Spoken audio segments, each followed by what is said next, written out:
Audio clip number 65. انشاءاللہ اس audio clip میں آپ قرآن پاک کی سورہ بقرہ کی آیت نمبر 188 اور 189 کی تلاوت، ترجمہ، تفسیر قرآن صراط الجنان بھی سنیں گے. بسم اللہ الرحمن الرحیم. ترجمہ: اللہ کے نام سے شروع جو نہایت مہربان رحمت والا ہے. وَلَا تَأْكُلُوا أَمْوَالَكُمْ بَيْنَكُمْ بِالْبَاطِلِ وَتُدْلُوا بِهَا إِلَى الْحُكَّامِ لِتَأْكُلُوا فَرِيقًا مِّنْ أَمْوَالِ النَّاسِ بِالْإِثْمِ وَأَنْتُمْ تَعْلَمُونَ.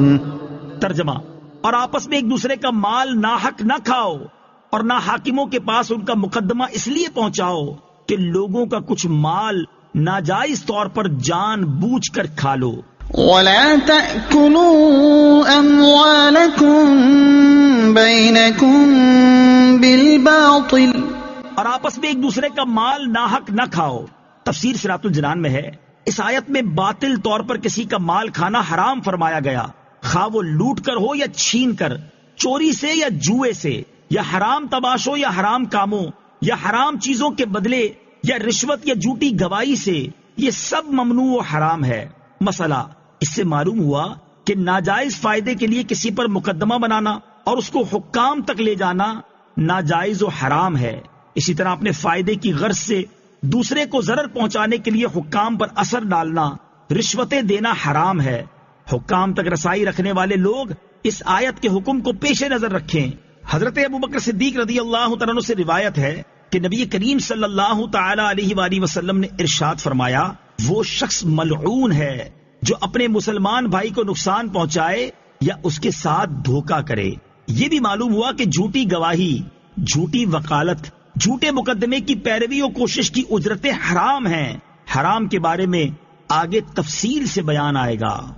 يسألونك عن الأهلة قل هي مواقيت للناس والحج وليس البر بأن تأتوا البيوت من ظهورها ولكن البر من اتقى وأتوا البيوت من أبوابها واتقوا الله لعلكم تفلحون. ترجمہ: تم سے نئے چاند کے بارے میں سوال کرتے ہیں، تم فرما دو یہ لوگوں اور حج کے لیے وقت کی علامتیں ہیں، اور یہ کوئی نیکی نہیں کہ تم گھروں میں پچھلی دیوار توڑ کر آؤ.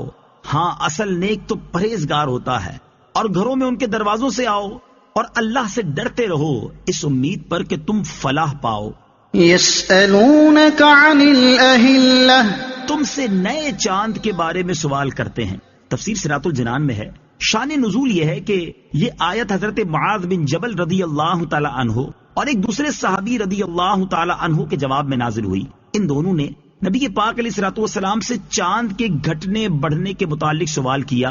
اس کے جواب میں چاند کے گھٹنے بڑھنے کے سبب کی بجائے اس کے فوائد بیان فرمائے کہ وہ وقت کی علامتیں ہیں اور آدمیوں کے ہزارہا دینی دنیاوی کام اس سے متعلق ہیں. زراعت، تجارت، لین دین کے معاملات، روزے اور عید کے اوقات، عورتوں کی عدتیں، حیض کے ایام، حمل اور دودھ پلانے کی مدتیں اور دودھ چھڑانے کے وقت اور حج کے اوقات اس سے معلوم ہوتے ہیں. کیونکہ شروع میں جب چاند باریک ہوتا ہے تو دیکھنے والا جان لیتا ہے کہ ابتدائی تاریخیں ہیں، اور جب چاند پورا روشن ہوتا ہے تو معلوم ہو جاتا ہے کہ یہ مہینے کی درمیانی تاریخ ہے، اور جب چاند چھپ جاتا ہے تو معلوم ہوتا ہے کہ مہینہ ختم پر ہے. پھر مہینوں سے سال کا حساب ہوتا ہے.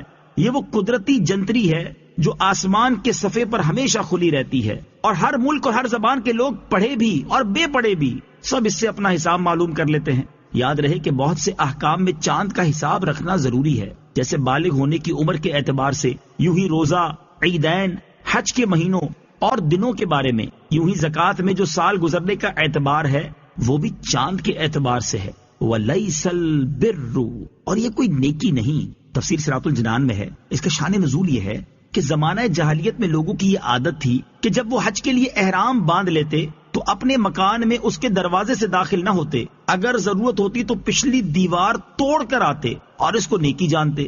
اس پر یہ آیت نازل ہوئی کہ یہ کوئی نیکی نہیں کہ تم گھروں کے پیچھے سے آؤ، اصل نیکی تقوی، خوف خدا اور احکام الہی کی اطاعت ہے۔ ممانعت کے بغیر کسی چیز کو ناجائز سمجھنا کیسا؟